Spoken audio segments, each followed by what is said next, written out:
Yes, I made that epic journey, an adventure into the unknown. I was just a child, leaving a life behind, making some brand new friendships I hoped I'd have for life. Making music, playing on the team. These were the things that I lived for.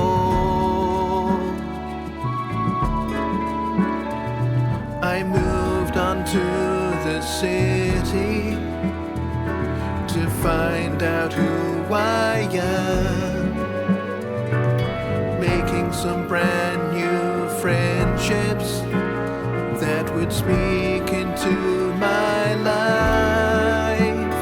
There are places and faces I'll never forget. I've had the time of my life. If only you could see me with my kids and wife, I tell you I have it all because of you. Because of you.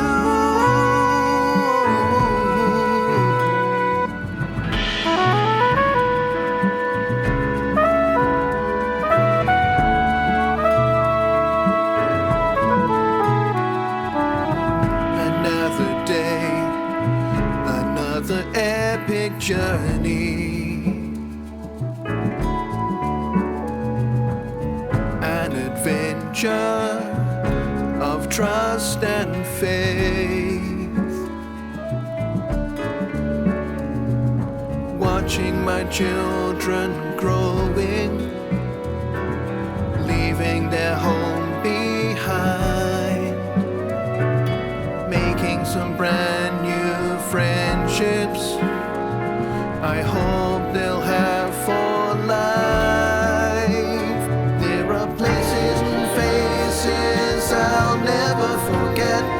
I've had the time of my life. If only you could see me with my kids and wife, I tell you I have it all because of you.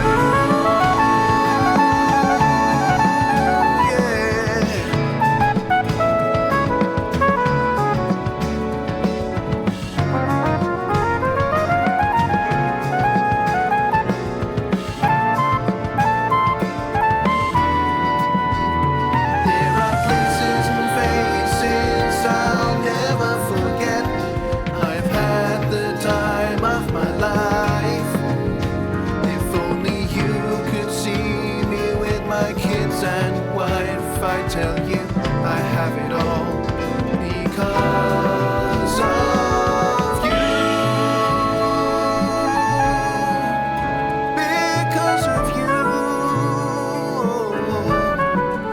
Oh, because of you.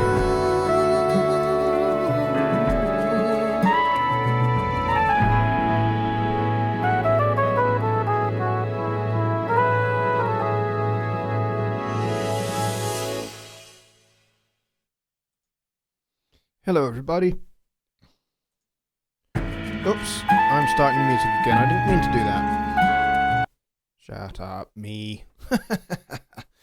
There we go. Very, very smooth and slick start there. I forgot to transition to the screen so you could see me. And I had the music on repeat. I am a professional at this, you can tell, can't you? Well, good evening everybody. Hope everybody is good. We already have 15 people in here, which is awesome, and that's great. So, and 4 people registered their likes before we even started, which is amazing. Just Bob says, really love that song. Thank you very much. Yes, I was playing Places and Faces, that was a single that I put out last year as part of the December 10th challenge that I had for going for all of you guys, my YouTube subscribers, my email list subscribers, and just basically everybody I could think of who I thought might be up for it. So we did this songwriting challenge where we had to write, record, mix, and put out there a song or as many songs as you want by December 10th. Basically, the idea was just to have a fixed deadline that everybody adheres to, and we all put out a piece of music on that date, and that was mine. So there you go. Steve says, hey Steve, good to see you, mate. He says, don't forget to like Jonny. Thank you very much. Yes, please do like this show. If you find any of the content herein useful and helpful, I would appreciate those likes. And feel free also to hit the super chat button and send a dollar or two to help me keep doing what I do for you guys and put out this show every week. I love doing this show every week, and it's awesome. It's great fun talking to you guys, and it's great answering your questions. You guys are flipping awesome at questions. So I love doing this. So if you want to keep this show going, and I certainly do want to keep the show going, then a dollar or two makes all the difference. It really does. It helps me just keep it going, and it helps me get stuff that I can invest in to make this show better, like a new webcam. I'd really like to get a new webcam, because the one I have is now nearly 10 years old. It is a 1080p HD webcam, but I'd really like to upgrade to something a little bit newer and a bit smarter. Martin Weeks says, I saw your post on Rust, and you're right, because Rust never sleeps. Okay, Martin, I have no idea what you're talking about, but you are talking to Just Bob, which is cool. Okay, so let's go see who is here. And the first one in the door was Steve. Mr. Steve Ross, the voiceover legend, was the first one in the door. And Just Bob, and we have David SJ. Good to see you guys. And Just Bob is here, and Bobby Booth. No show is complete without Bobby being here. Bobby, I have listened to your mix, and I'm going to hook up with you. I will send you a PM on Facebook, and we'll set a date or a time or something like that, and we'll hook up, and we'll get something organized where we can talk through your mix. That'd be cool. Maybe on Skype or something like that. That would be great if we could do that. eNice43 is here. RJ Hagler is also here. Martin Weeks is here. Bobby Booth with $2. Thank you, my good friend. I really appreciate that very, very much. It really does make a difference. You may not think that $2 is going to make a difference, but really it does. It does make a great deal of difference. So I very much appreciate it. And who else do we have here? I think that's it. I think that's all the people. If you are watching and you have not posted in the chat, that's fine. I really don't have a problem with people just passively watching. But, even if you don't have a question, just, post in the chat. Just say, hello, I'm here. That way I know that you're watching. And, that just helps me know who my audience is. I like to get to know my audience. I like to get to know who is here, and really get to know you guys. So, yes. So there we go. I think we had a question, and I want to go back and see if I missed it or not. Where was that question? Just Bob says, what do you think about Lathe Records? Good or bad or indifferent? Lathe Records. Well, the only lathing I can think of is vinyl.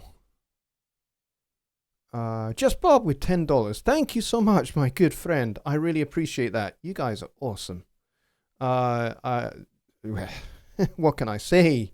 You guys are fantastic. I really do appreciate that's what, $12 now.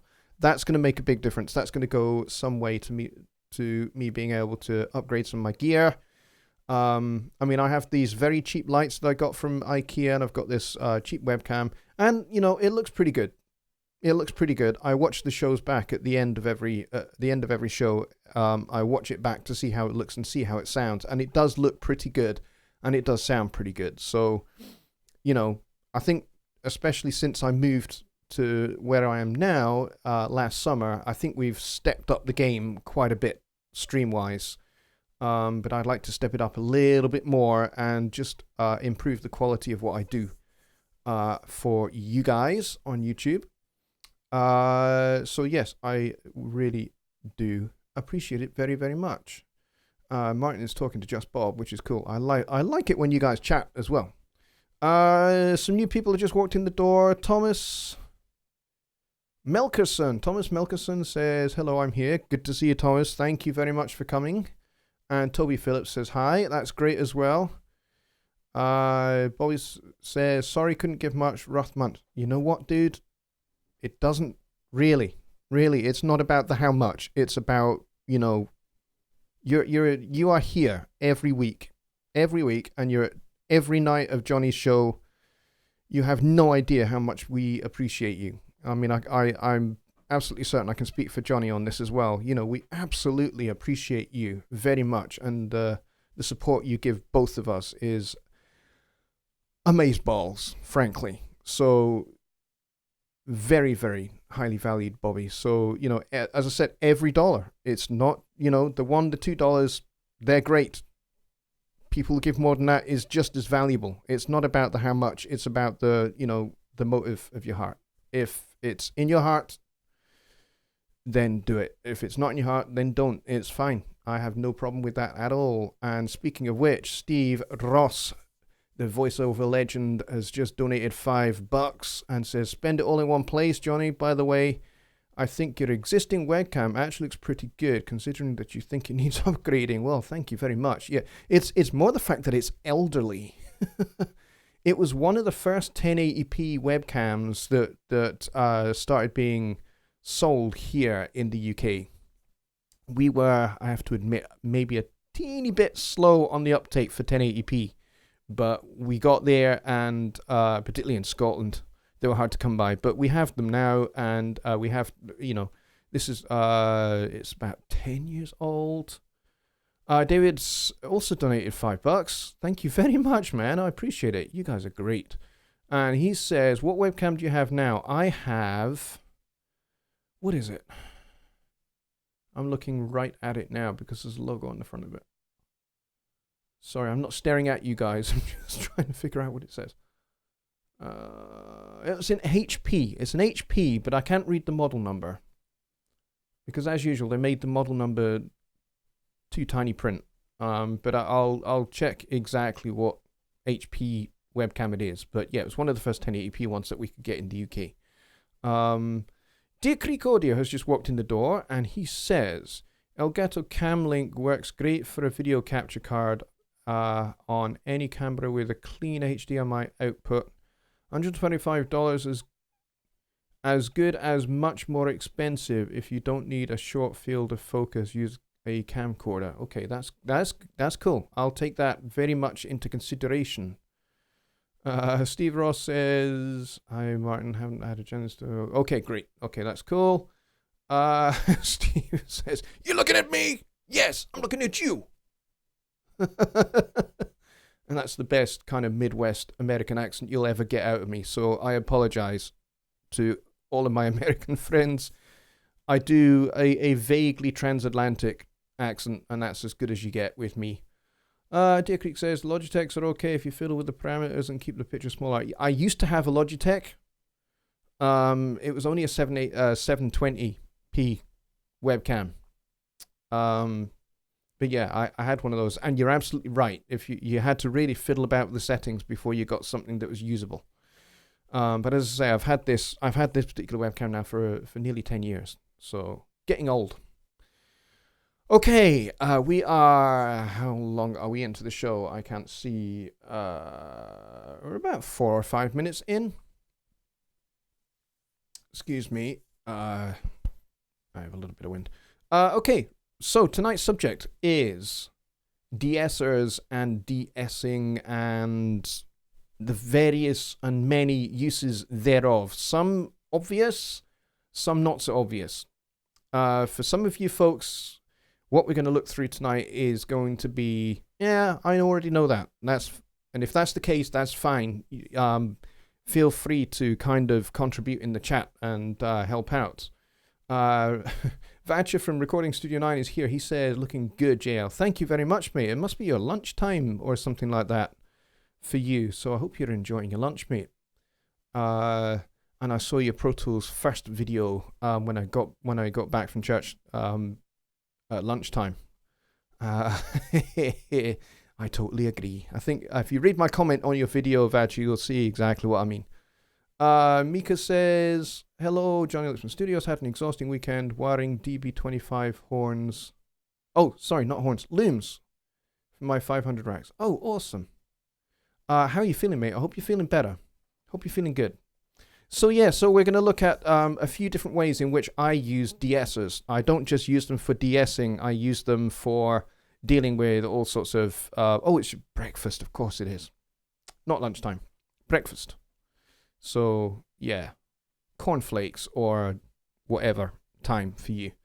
So I use de-essers in a variety of different ways, not just for de-essing. I use them on acoustic guitars to deal with the old, fret squeak. I use them on cymbals as well to tame the high frequencies of cymbals. And so we're going to look at a couple of de-essing options that you can get for super cheap. And although Studio One does not have a de-esser plugin exactly, well, it just doesn't. But although it doesn't, there are a few ways you can actually use the native plugins in Studio One to do the same job. And Vatcher says de-essing hi-hats as well. Yes, that's another good use, especially if the hi-hats are overly splashy, which some are. Not so long ago, I was recording a guy, and he was playing little 12-inch hi-hats, and they were really, really trashy 12-inch hi-hats. They sounded great, and he's a fantastic drummer, but yes, I did end up de-essing those hi-hats. Mika says he's feeling better every day. Hope your metatarsals are coming along well. Yeah, I'm on pain relief for my knees anyway. But I had kind of upped my pain relief to kind of deal with that as well. So I'm kind of wanting to kind of step it back a bit now and just kind of not become overly needing pain relief. All right, so let's get into this. Don't know why I did the weird voice then, but okay, let's get into this, and we'll get into Studio One if I can find the right button. For Studio One, which would be this one here. There we go.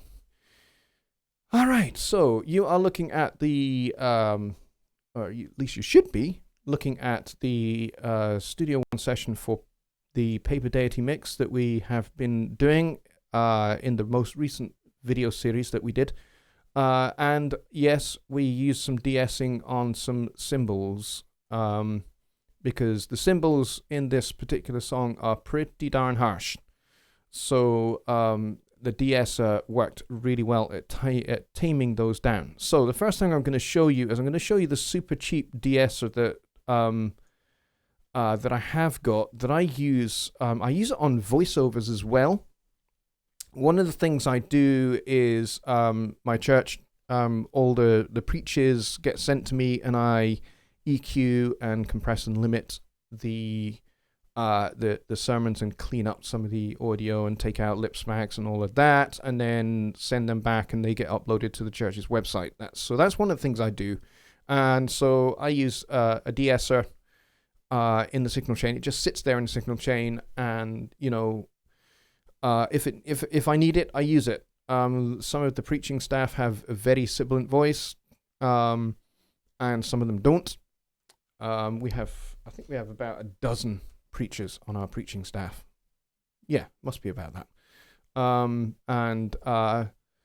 I'm one of those that doesn't need a de-esser because I have a very, very slight lisp. It was not a very slight lisp when I was younger, but now it is. I've worked on it.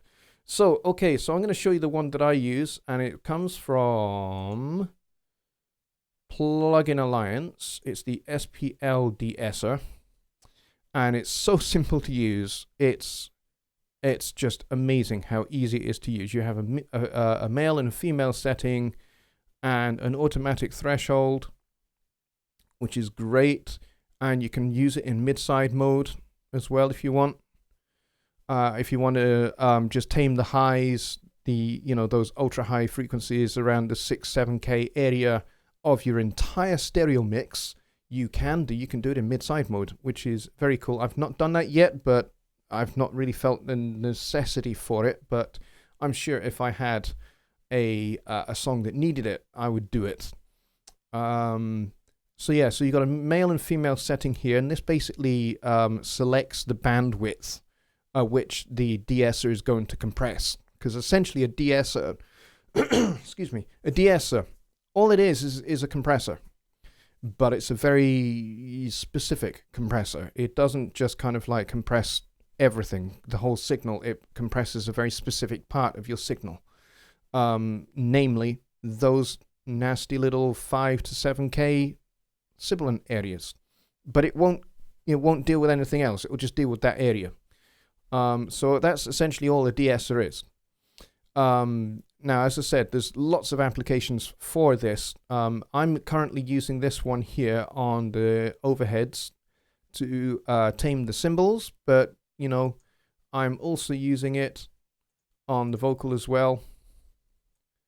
Slightly different setting, because it's me singing, I don't need as much, if any at all.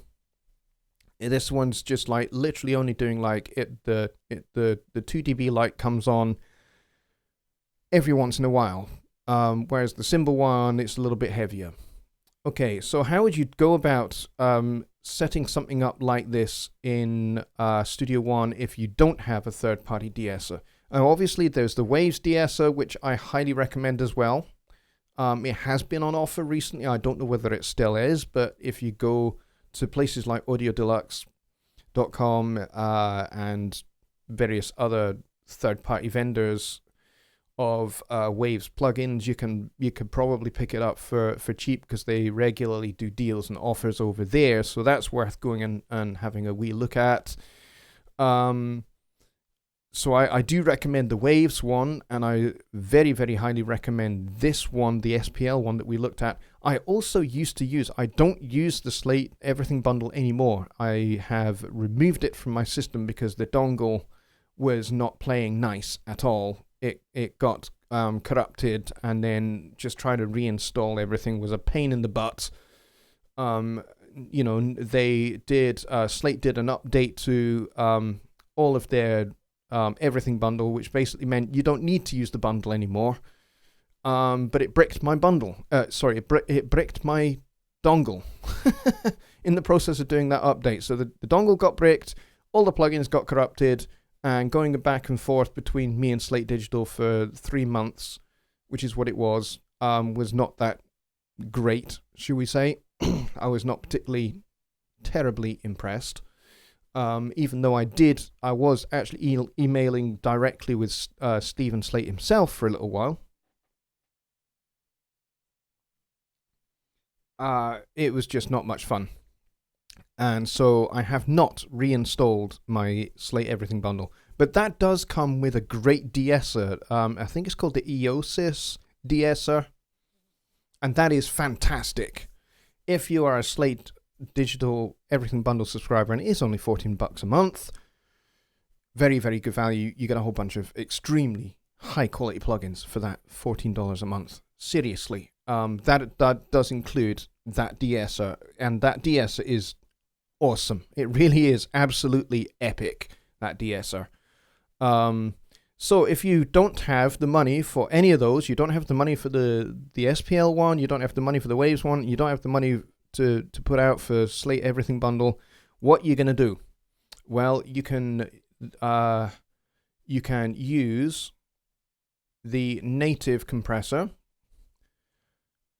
If I bung this on the lead vocal just now, there is a preset in here that not a lot of people know about. Some people know about it, some people don't. Which actually makes use of this, the internal sidechain filter. You can set this up. Oh, I just bashed the mic with my chin. Well done, me. You don't need to use the preset, but you can do. It's in the miscellaneous tab, and it's the one right at the top there. So if we select that, it dials in these settings, and it does some a 7.5 dB makeup gain, which you don't necessarily have to use. But have a look at what it's done to the low cut. I mean, actually, it's put the low cut at 1K, which is not really a sibilant area. So you'd probably want to push this up towards this area, somewhere between 5 and 7K, depending on who the person is. But you really probably want to go into listen filter mode. So when you press this button here, what happens is it shuts off the audio of all the frequencies except what is going through the sidechain filter. So you only hear the, now that I've got this low cut dialed up, you only hear the sounds. So you find the spot where they're most prominent, and then you set the compressor up to deal with those. And it sets it to a 20-to-1 ratio because you want to slam your S's. You want to nuke them, basically.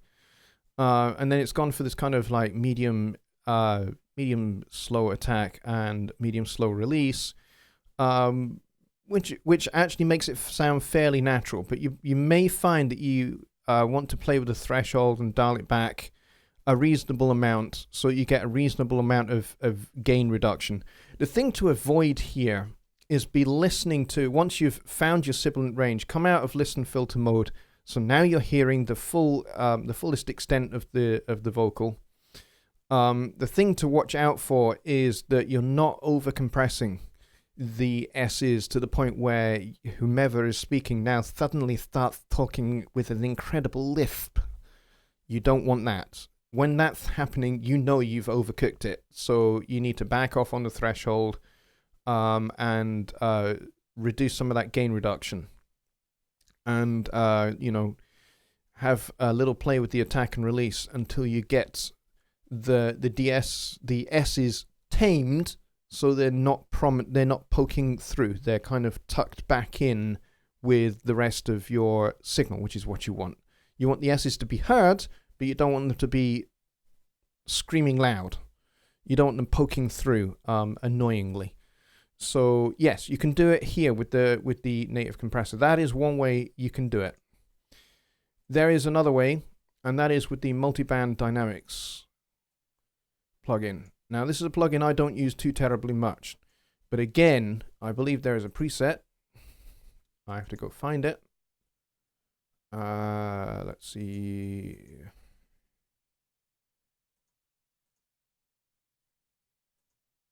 It might well be this denoise one, actually. But yeah, you can set this up. You can play with these settings. So basically, you want to turn everything else off. So the only thing that's on is the high frequency setting and the high mids, and then you use the thresholds and the ratio, and you can have it on auto attack and auto release if you want to, or you can have them so you can set them up yourself, and you can basically dial in this so that the multiband compressor is basically doing the job of a de-esser. But with all the other bands turned off, the cool thing about this is that now the multiband compressor is only going to listen to that sibilant area that you set up with this bandwidth knob here. And when you've done that, then you should start to see some gain reduction happening here. And it works pretty well. I've not used the multiband dynamics a lot. In fact, not very much, really, to be honest. But those are two really good options for you for de-essing using the native compressor and the multiband dynamics. So now that I've shown you kind of these are options, maybe we can actually start dialing some in just using the compressor. I'll turn off the SPL de-esser, and we'll go back to the compressor, and let's actually dial in some de-essing. and we'll see if we actually even need to do it. So first thing we're going to do is we're going to solo up the vocal, and we're going to play it. Past the window on the 13th floor, one more sad life crashes. Okay, so what we're going to do is we're going to go into listen filter mode, and we're going to roll up this guy until we're isolating just the S's. Past the window on the 13th floor.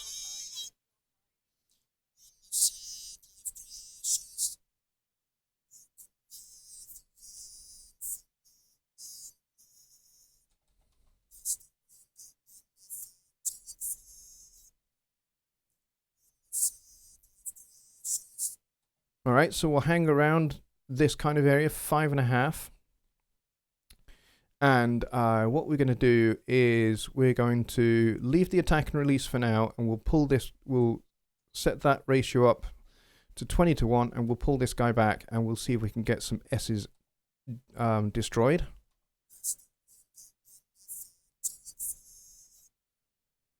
One more sad life crashes, broken by the yearn for more and more. Another spin of the wheel, roll off the dice, or ace on the turn. You beg, borrow, or steal, or trade your soul for bands to burn. Past the window on the 13th floor, one more sad life crashes. So do you see, and do you hear there how the settings I've just dialed in without using the preset, just going from scratch, I've now managed to tuck in the S's so that they're now tucked back into the signal of the overall vocal. They're not poking out anymore. And you can hear it in this first line. Past the window on the 13th floor, one more sad life crashes. All right, so let's bypass the de-esser, which it is now. Past the window on the 13th floor, one more sad life crashes. All right, pretty annoying. Let's bring it back in. Past the window on the 13th floor, one more sad life crashes, broken by the yearn. Okay, so hopefully you get the idea there. And as you can see, we're knocking off quite a lot. Some of the S's are coming through more than others, and they'll get slammed, like maybe 10, 12 dB. That's okay. That's absolutely fine. In this case, you're wanting to knock them down pretty heavy. As I say, be careful not to overdo it. So don't dial this threshold back too far. And you know, if you want to smooth it off a little bit, you can soften off the knee a little bit, maybe round that off a little bit, so it's a little bit less obvious that you're de-essing. Past the window on the 13th floor, one more sad life crashes.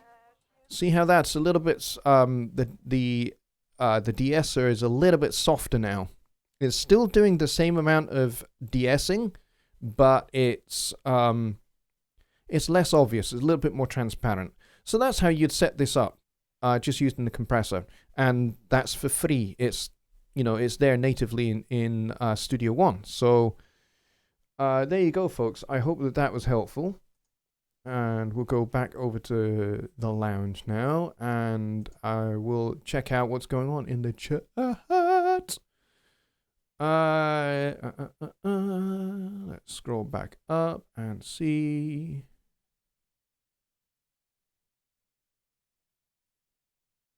See what I have missed. Gosh, you guys have been very, very active in the chat. I'm going to try and go back up to where I left off. Okay, here we go. Dickory says, sleazy snake slithering slowly. Ah, yes. That's a great way to check that you've got your de-essing set right. De-essing as a Steve, this makes me a little nervous. Yes. Says Steve. Just Pop says, to help splashback in the day before de-essers Is that where putting tape on cymbals and drum skins came about? Putting tape on cymbals is much more to do with kind of like controlling the decay of a crash cymbal.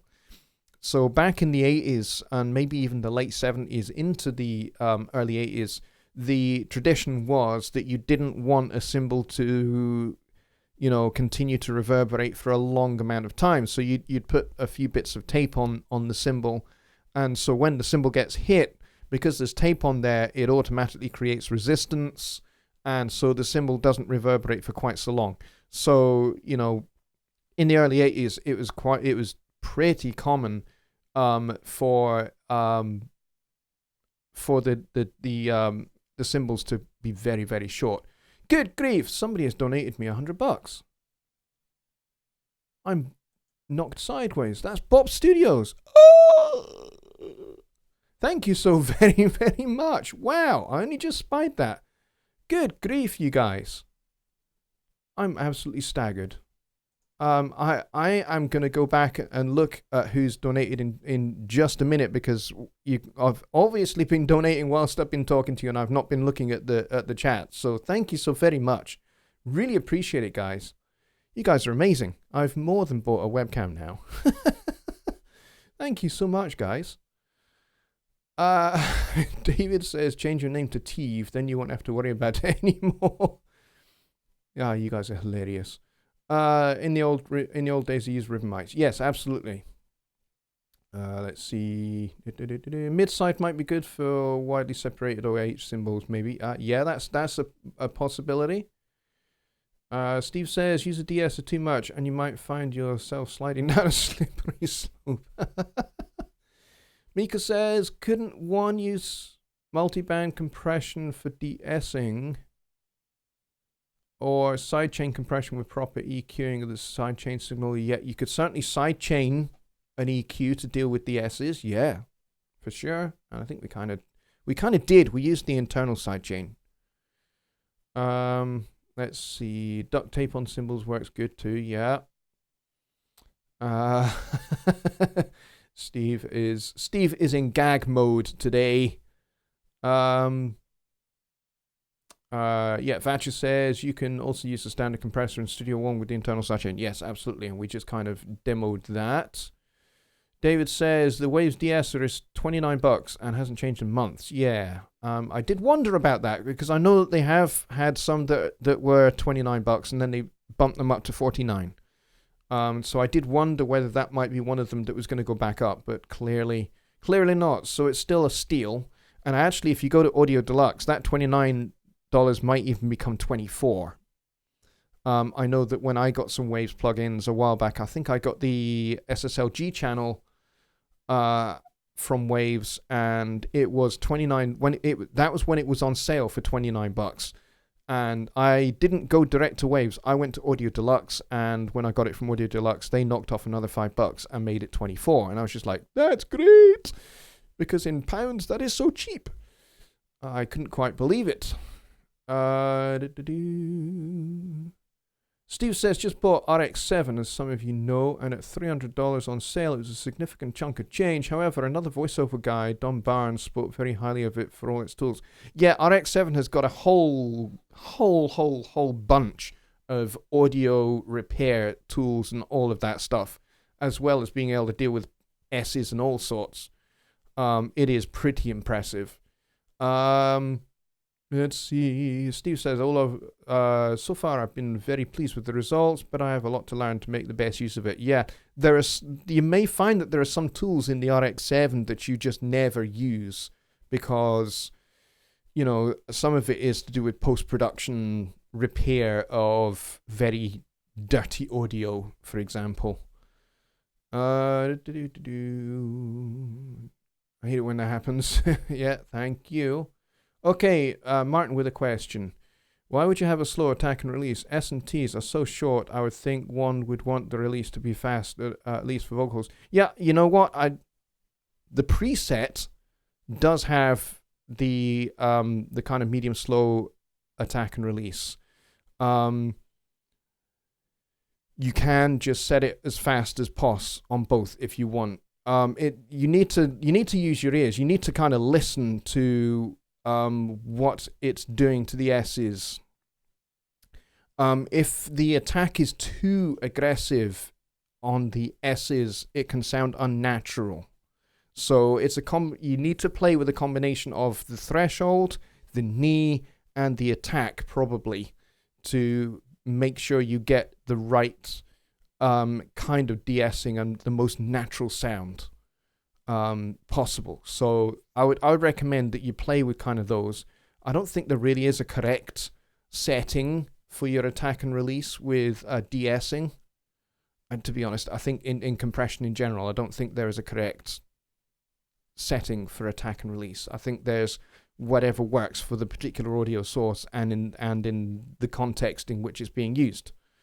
But yeah, I take your point, and I do not disagree with it. Let's see. Oh, I think David was saying that the SPL de-esser is $200. Wow, I got it for $25. Maybe that was on a deal. I can't remember. Deer Creek uses superior drummer mics. Yes, superior drummer mics. That's hilarious. Have I ever used a dynamic EQ like the Fab Filter Pro or Tokyo Dawn for de-essing? No, I have neither of those, so I can't really speak to them or for them because I don't use them. I use kind of what I got, really. Okay, gonna scroll down a little bit and see what I have missed. And I obviously missed Bop Studios' $100 donation. Thank you so incredibly much for that. That's amazing. Wow. Mika says, wow. Yeah, wow is an understatement. So thank you so very much again.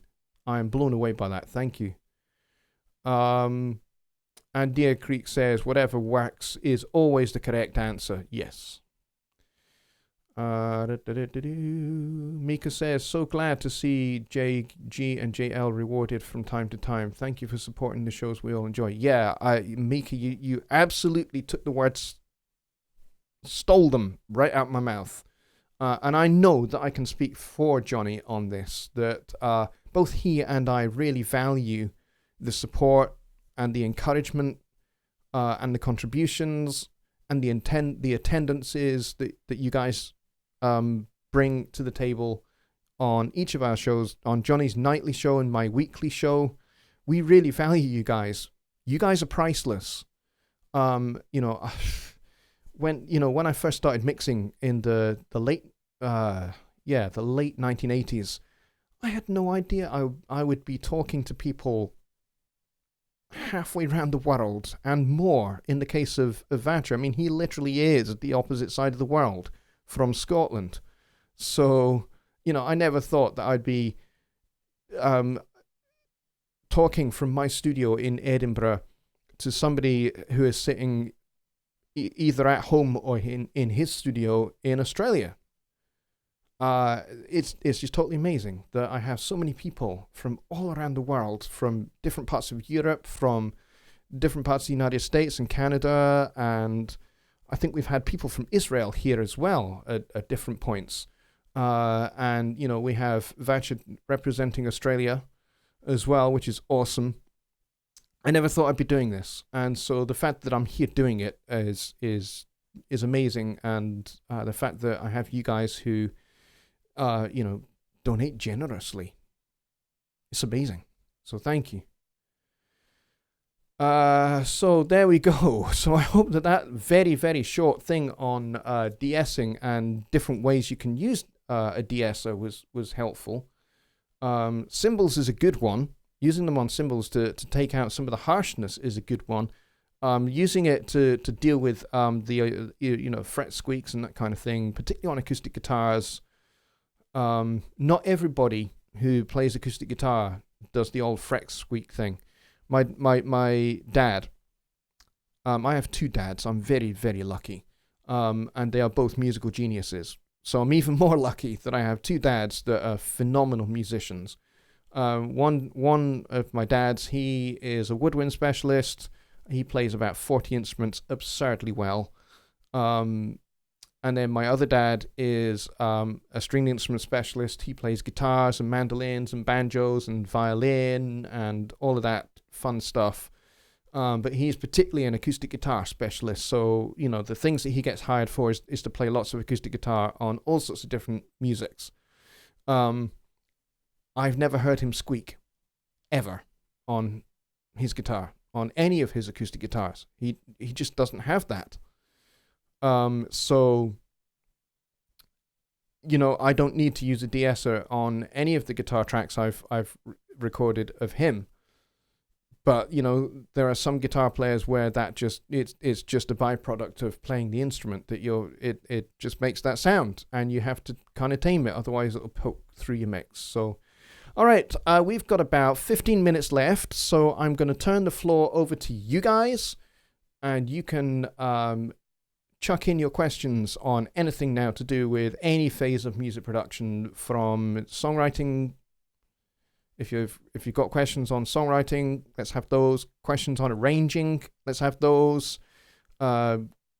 Recording, mixing, mastering, all that fun stuff. I'm happy for your questions on any of that now. So get them in the chat. And whilst we're doing that, I will read some of the comments that are coming in.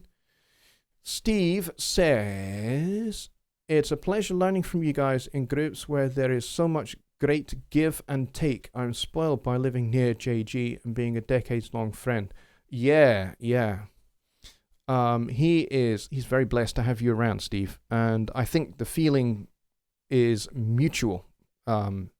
Between you two, which is fantastic to see, and it's been really cool actually to see you on his show, which is great. Dick Creek says people like Segovia would greatly frown on frex squeals. Yes, he would. There's somebody that had, or even John Williams, not the composer conductor of Star Wars and Indiana Jones and all of that. There's another John Williams who is classical guitarist. He is a composer as well, but he's a classical guitarist. Yes, I've never heard him make a single squeal, ever. Bob Studio says, there's a reason for this, and I don't know, just run with it. Thank you. Rich Wrestler's here. Rich, you have been on my mind, my friend. And I've been meaning to get in touch with you, so I will reach out to you, my friend, and we'll have a chat. He says, hi, Johnny, logged in Mother's Day on the US. Yes, I'm aware of that because my sister, who lives in Chicago, or she actually lives on the outskirts, the suburbs of Chicago, a wee place called Grays Lake. I don't know if many of you know the Chicago area, but that's where she kind of stays.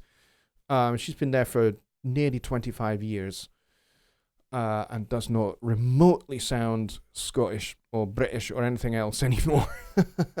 But she posted up on Facebook about it being Mother's Day in the United States, which is cool. Let's see. Mika says, do you ever do reverse de-essing to do with mid-range or low-end boom with voices? Reverse de-essing? I guess, do I use kind of like the internal side chain, but to kind of deal with the low end rather than the high end? I have done. More to do with low end boom, if it's there, or I would use a high pass filter. But the thing about high pass filters, and there is this misconception about high pass filtering that says you should high pass everything except for a low end instrument like kick drum or bass guitar or bassoons or bass clarinets or tubas. Don't high pass those, or euphoniums even. Don't high pass those, but everything else you should high pass roughly around about 100 hertz. You know what? Not necessarily the best advice ever, because you can end up with a very thin, tinny sounding mix that has too much upper mids and too much highs going on. So that's not necessarily the best advice. The high pass filtering, there are people that say never high pass. Just don't do it. Just, never high pass filter. And there are some, as I say, that would say high pass everything. I kind of I kind of live in a middle road kind of area that I would say, yes, I high pass a lot. You only have to look at my my mixes of Paper Deity. Go back through the video series. You'll see I have high passed quite a lot. But here's the thing. You set the high pass filter to the right spot for that particular source in the context of that particular mix. There's no hard and fast rule that says you high pass filter everything. And you certainly don't high pass filter everything at the same spot. That's just silly, frankly. My opinion. Steve says, Grays Lake, not too far from Jonny and I. Do you ever come out to visit? I have done. It's been about 12 years since I was last out there. But yeah, kind of from maybe the late 90s onwards. Yeah, maybe from like the mid 1990s. So for a period about 7 or 8 years, I was over in the States a lot. And over in Washington, Chicago, New York, or Pittsburgh, and places like that. Some of it for doing gigs and things, but also some of it to go see my sister and her husband and kids. But I've not been there for 12 years. I haven't seen my sister in nearly 12 years. So I would love to get out again, but you know what? It has become so expensive to fly out to America that I just can't afford it. I look for the cheapest possible options, and at the moment, the cheapest possible option for me to get myself to the United States is to mail myself in a container box, mail myself to Chicago Airport and get my box picked up by my sister at the airport. That's the cheapest way for me to get there. I would probably not survive the journey, but it is a cheap way to get there. Deer Creek says, what were your overhead mics that you thought needed DS on them? Do you ever have time to switch around or just set up and go? Usually I take time over setting up and mic placement. I take a lot of time over getting the mics in the right spot and making sure that I don't have any phase issues, making sure that all of my mics are in, the capsules are in the right spot so that we don't have any phase issues. And also that they're in the right spot for the room and for the size of the drum set. So I take a lot of time over that because I would rather do that and get it right at that point so that I don't have to do much in the mixing phase. That's what I try and avoid, so that I end up with as natural a drum sound as possible, because that's the sound I favor. That's the sound I prefer. When I'm playing drums, I have everything as open as possible. Like, I don't have any muffling in my kick drum. I don't have any of those, zero rings on the snare drum or the toms or anything like that. I have everything as open and as resonant as possible. A lot of mixing engineers, when they mix me playing drums, they don't know how to do that. They haven't got a clue because it's like, there's too much resonance going on. It's just like, yeah, you have to have the right mics for that. You have to have the right placement for that kind of sound. I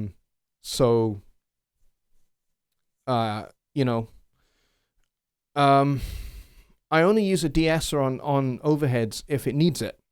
I don't do it kind of automatically. Like in the case of Paper Deity, yes, they needed it because the cymbals were... It's entirely possible that for the song we used the wrong cymbal set. It's entirely possible that we used cymbals that would, particularly crash cymbals. The ride cymbal's fine. The ride cymbal is quite dark. The crash cymbals, I think, were possibly a little bit just too bright. And so it's entirely possible that we could have used some darker sounding cymbals, like some Ks or, some K Customs or K Constantinoples or the Sabian AAH cymbals, the legacy cymbals, the old Sabian cymbals. We could have used those, but we went with A Customs, which was actually probably a mistake. So yeah. Whatever works is the correct answer regarding high-pass filters. Yes, absolutely. Just Bob says, I am one town away from your sister. If there's anything I can do to help, please let me know. I appreciate that very much, Just Bob. Thank you.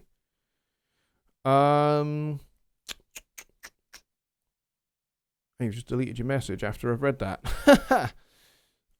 Deer Creek says, what kind of drum mics, overheads, especially in room, and vocal mics do you generally grab first? And yes, I understand whatever works, or it depends. Yeah, whatever it works, and it depends. As for vocal mics, I mean, at the moment, I'm pretty limited. I have this guy that you're hearing me on, the Rode NT1A. I have a couple of Rode NT5s that I use in stereo on acoustic guitars. I have a Beta 57, Shure Beta 57 for kick drum. And actually, to be honest, I do a lot of minimal miking. Like the Paper Deities. In fact, the entire Belonging to Tomorrow EP was done minimal miking. Oh, gotcha. Thank you, Just Bob. Yeah. In that case, I apologize because I just read it out. So, not quite so private anymore. Yeah, so I recorded all of that with one kick drum mic and a mono overhead. So, 2 mics. Yeah, that's what I did. Steve says...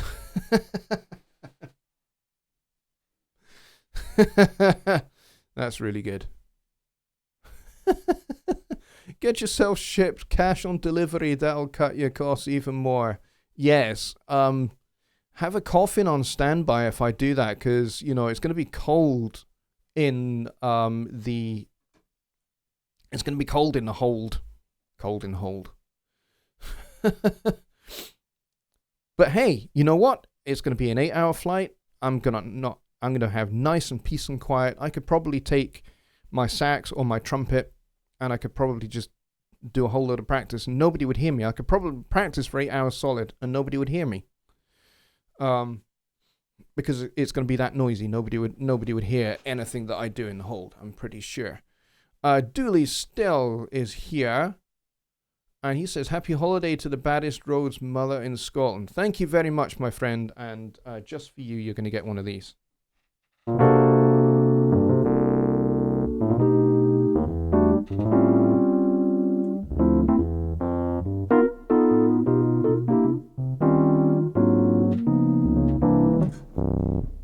There you go. Let your sister pay for you. Well, yeah. I mean, she's got just about as much money as I have right now. Let's see. But as it happens, actually, they are coming over to Edinburgh this summer. And the only reason they're coming is because my brother-in-law, my sister's husband, is an actor. And we have something in Edinburgh called the Edinburgh Festival, which has happened every year for like, I don't know, 70, 80 years. And so he has a show happening in Edinburgh for the whole festival, which is like a month long. So he's going to be here for a month. And so the show have paid for my sister and the kids to come over as well for 2 weeks. Because she's going to be doing some of the set and theatre design for the show. So she's going to be here for 2 weeks, getting all of that done, and then after 2 weeks they'll be gone. So I will get to see her this summer for the first time in like 12 years, which would be awesome. Actually, I'm really looking forward to it. Dick Creek says, I used to use all the older mics like the AKG 451 or the KM 184's 57 was found its way pointing on the snare with tape wallet on the skin. Yeah, the old tape wallet on the skin trick, yes. Back in those days, that was the sound. You taped like a tea towel or something to the snare drum, and you got that really, kind of sound, which was great back then. But now it's just like I much prefer everything to kind of resonate normally like it should. It's a drum, for goodness sake, not a biscuit tin. Steve says, sounds like a song, Cold and Hold. Yeah, absolutely. Maybe you're onto something there, Steve.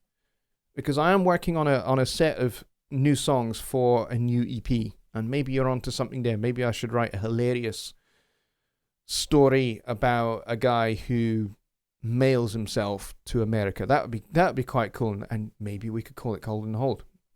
That's a belter of an idea, Steve. I'll get you songwriter credit, don't worry. Vacha says, need to head out, but nice show. Thank you, Vacha. And you and I ought to hook up again and have a chat. So let me know when you got some time to do that. That'd be great. Great to see the entire Illinois family. Yeah, I'm really looking forward to, because I've never seen my sister's kids, and I've not seen her or Brian for 12 years. So that's gonna be pretty cool. My kids can't wait to meet their cousins. So that's gonna be great. Alrighty, we are at 4 minutes past, so thank you, Steve. Your humor is absolutely priceless, mate. It really is. Dear Greek says, we had a natural reverb chamber we had to use per the owner. Got put on every track. Oh. Yes, that does happen. But anyway, folks, we are 4 minutes past 1, and I have a very, very busy day ahead of myself tomorrow, so I need to get some sleep, because it's going to be probably a 22-hour day for me tomorrow, so definitely sleep is going to be in order. So I want to thank everybody very, very much for coming out and being part of this show. And thank you for your questions, and thank you so phenomenally much for your generosity. You guys have blown me away again.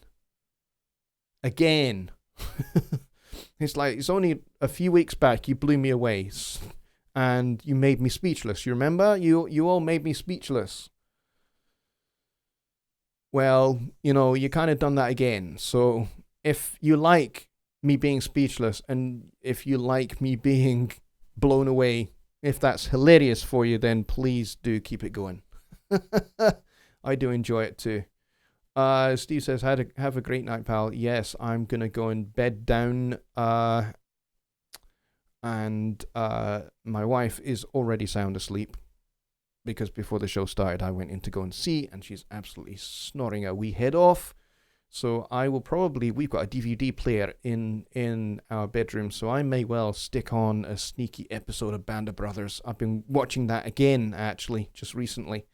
It's a great series. I don't know if any of you have ever seen it. If you have, great. If you haven't, go buy the box set. It's a fantastic series. Even if you don't like World War II stuff, the characters are fantastic, and the script is really, really good. And of course, it's all true. They're based on real, actual people. So that's what I'm going to be going to do just now, I think, with a nice mug of tea. So everybody, thank you so very much for coming out, and I will see you all on Wednesday when I will be over on the HST live streams channel with Jonny, doing Songwriting Simplified. Now, there was no upload this week. I kind of got very busy, so I didn't do a video on Thursday. Normally I upload on Thursdays, and I got very busy this week past, so it kind of didn't really happen. But I have got some videos in mind for this coming week, and then I'm going to be working on a very, very cool video series, which I'm not going to tell any of you about. It's going to be a secret, and it's going to be a surprise when I just go bing, and it's there.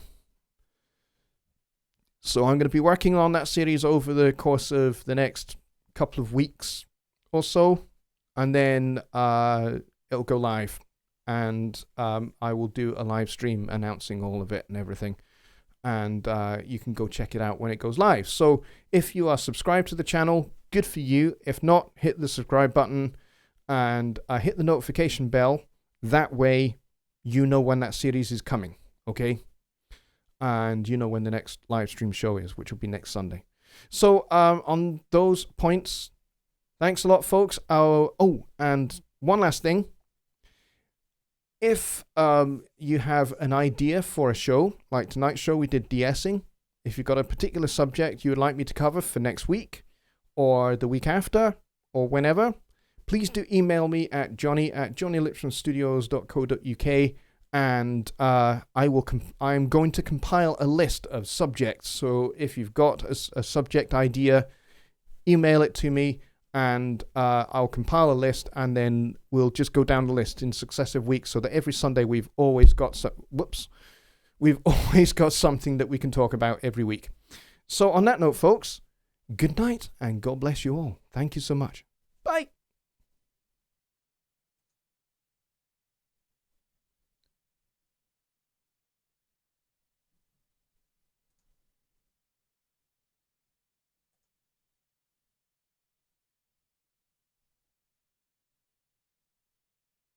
And the music's not playing. Typical.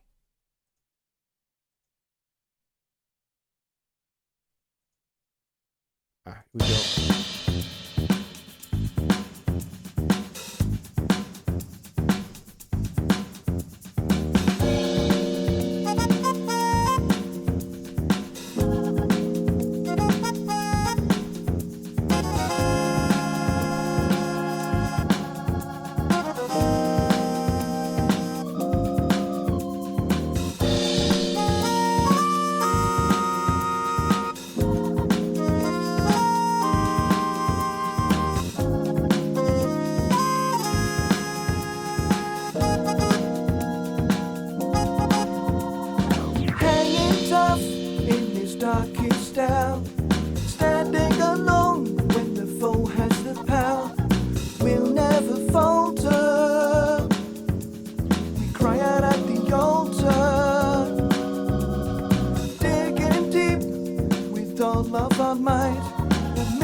Of ground, they'll never break.